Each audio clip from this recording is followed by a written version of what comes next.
Vote, বাপ রে বাপ ভোট।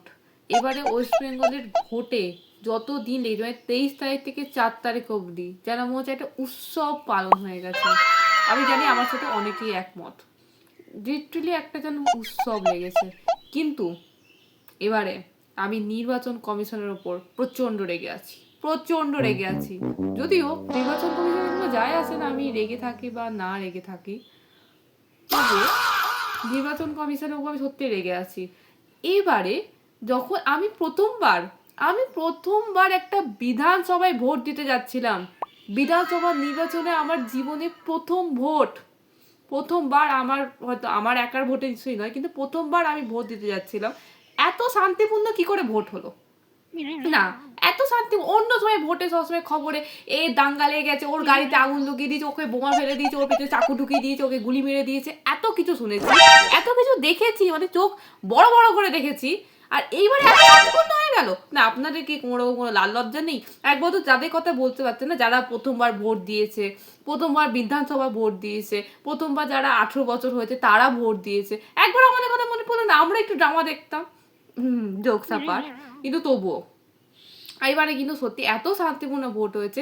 আমি যেখানে ভোটের লাইন দিতে গেছিলাম, অবাক লাগে, আমি যে টাইমে গেছিলাম সেখানে সব আমাদের পাড়া কাকুগুলো ছিল, ওরা পর্যন্ত হাসছে যে এত শান্তিপূর্ণ ভোট, ওরা পর্যন্ত হাসছে। আর সিআরপিএফও আমাদের কথা শুনে হাসছে। তো এবারে আমি একটা নিজে জিনিস লক্ষ্য করেছি, যে আমার মধ্যেও একটা পাড়ার কাকু আছে, পাড়ার কাকিমা আছে কিনা জানি না, কিন্তু পাড়ার কাকু আছে, আমার মতো মেয়ে, যার পলিটিক্সে কোনো লেনা দেনা নেই, কে জিতছে, কে হারছে, কে বিয়ে হচ্ছে, কে কাকে বিরোধী মারছে, কে কাকে কি করছে, আমার কোনো লেনা দেনা নেই। কিন্তু হ্যাঁ, আমি ভোট গণনার দিন এইটুকু দেখি যে কোন পার্টি কে কতটা সিট পেয়েছে, হ্যাঁ সেটা আমি সবসময় দেখতাম।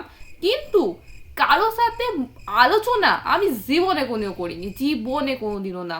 একটা দোকানে পর্যন্ত পাড়া কাকুরা যেরকম আলোচনা করছে না, সে আলোচনার মধ্যে আমিও ছিলাম, আমিও নিজের ওপিনিয়ন দিয়েছি। অবাক লাগে যে মেয়ে পলিটিক্সে কিচ্ছু জানে না, পিটা পর্যন্ত জানে না, সে পাড়ার ওপিনিয়নে আমি ওপিনিয়ন দিচ্ছি।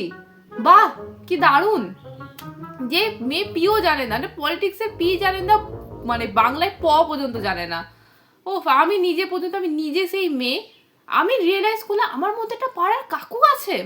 আমি নিজে বন্ধু বান্ধবের সাথে প্রত্যেকে জিজ্ঞেস করছি, এই কি মনে হচ্ছে এবার, এই কোনোবার তো তুই জিজ্ঞেস করিস না, এবারে আমি জিজ্ঞেস করেছি।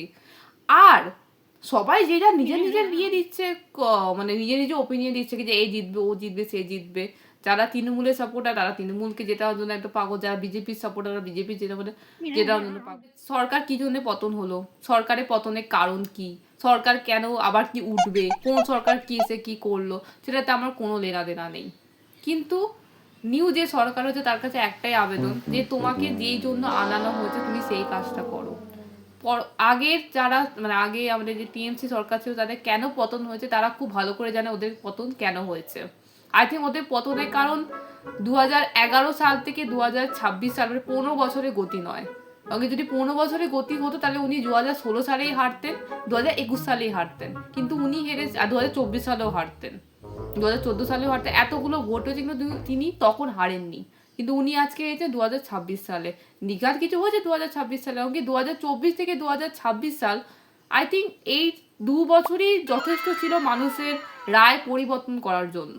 এবার যারা সাপোর্টার তারা তাদের কাজ করেছে, আর যারা নন সাপোর্টার বা যারা আমাদের জনগণ, রিয়াল জনগণ, তারা তাদের সরকার বুঝে নিয়েছে, এখানে কোনো রকম কোনো কিছু নেই।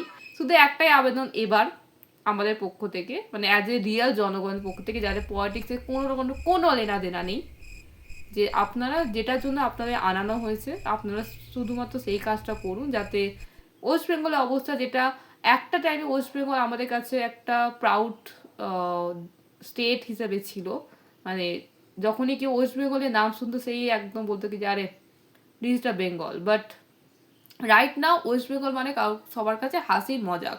আর as a out of state থাকার মেয়ের আমি এই জিনিসটা বুঝি। তো এখন ওয়েস্ট বেঙ্গল আমাদের কাছে কোথাও না কোথাও সবার কাছে মজাক। তো কোথাও কোথাও আমি এই মুহূর্তে চাই যে আমাদের ওয়েস্ট বেঙ্গলটা লিটারেলি খুব ভালোভাবে যাতে এগাক। লাস্টলি এটুকু বলতে পারি যে আমার মনে হয় এই মুহূর্তে ওয়েস্ট বেঙ্গলে শুধু দুটো নিয়ে কথা হচ্ছে। এক, আমাদের মুখ্যমন্ত্রী কে হবেন, আর 2 অন্নপূর্ণা ভান্ডার টাকাটা কবে থেকে ঢুকছে, মানে আমার মার এটাই প্রশ্ন যে অন্নপূর্ণা ভান্ডারটা কবে থেকে ঢুকছে। আমি যখন দেখলাম যে 4ঠা মে আমাদের টিএমসি সরকারের পতন হলো, সেদিনই মাকে বললাম যে মা এবার থেকে আর লক্ষ্মী ভান্ডার আসবে না, লক্ষ্মী ভান্ডারের দিন শেষ হলো। মা হুট করে আমায় বলছে যে তাহলে তো মোদি যে বলেছিল অন্নপূর্ণা ভান্ডার।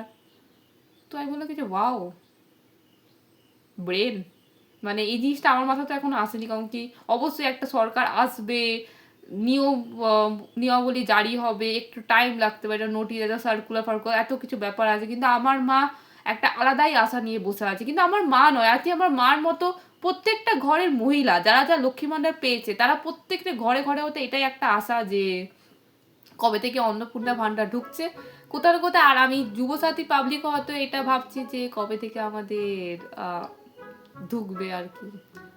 তো ঠিক আছে, ঢুকুক আস্তে আস্তে, কোনো ব্যাপার নয়। আস্তে আস্তে সব কিছু হোক, অত তাড়াহুড়ো তো লাইফে কোনোদিনই কিছু হয়নি। তো আপাতত এটাই, এই খবর নিয়ে কথা হচ্ছিল। তো ভিডিও যদি ভালো লাগে তো অবশ্যই লাইক করবেন, কমেন্ট করবেন, সাবস্ক্রাইব করবেন। আর যদি ফেসবুক থেকে দেখে যে অবশ্যই ফলো করবেন। তো বাই বাই, টেক কেয়ার।